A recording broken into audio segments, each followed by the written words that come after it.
Welcome to Sunil Maths tutorial. In this video, we prove an integral by using Laplace transforms, which is important for our examination. Let us see the problem. Prove that integral 0 to infinity e power minus x square dx is equals to square root of pi by 2, root pi by 2. So one of the very important problem for 10 mark section, observe that. To prove this integral, let us define f of t, the function f of t is equals to integral 0 to infinity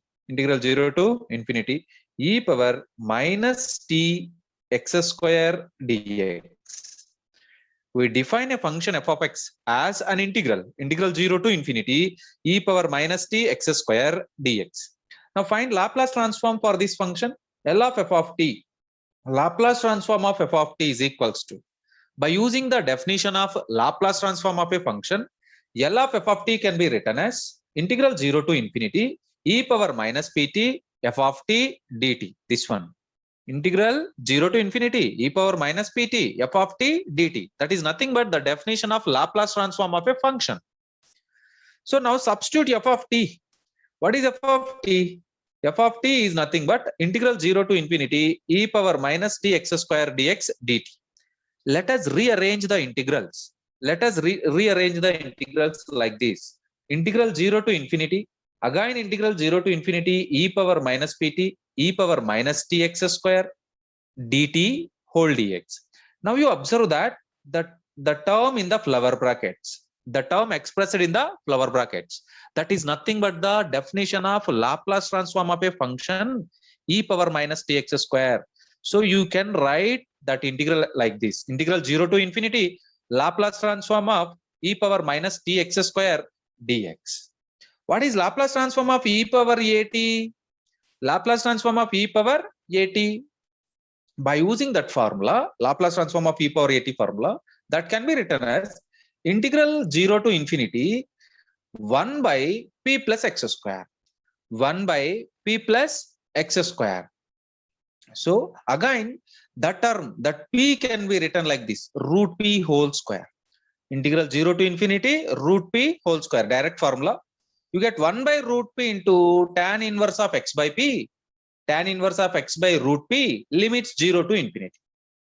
So this is nothing but integral 0 to infinity 1 by x square plus a square form. So you get 1 by a into tan inverse of x by a, where x is equals to 0 to infinity. Substitute the limits: 1 by root p, upper limit tan inverse infinity, lower limit tan inverse 0. Tan inverse infinity is nothing but pi by 2. Tan inverse 0 is nothing but 0. Already you know that values. Tan inverse of infinity. Tan inverse of infinity, that can be written as tan inverse of tan pi by 2. Tan pi by 2, because tan pi by 2 is infinity.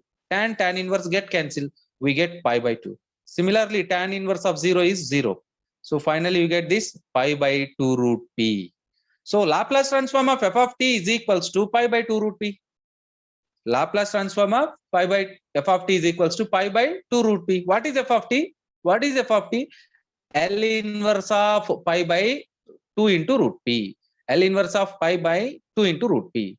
Pi by 2 is a constant. So you get pi by 2 into L inverse of 1 by p. L inverse of 1 by root p. Sorry, L inverse of 1 by root t. Direct formula: 1 by square root of pi t. This is direct formula. L inverse of 1 by root p. 1 by square root of pi t. So here you observe that pi and root pi get cancelled. Root pi by 2 root t. So finally, f of t is equals to root pi by 2 root t. What is f of t? What is f of t? Integral 0 to infinity e power minus t x square dx is equals to root pi by 2 root t. Put t is equals to 1. Put t is equals to 1. You get the answer. Integral 0 to infinity e power minus x square dx is equals to root pi by 2. That's it, which is the required integral. And this is very important question for your end semester examination. Wish you all the best. Keep learning.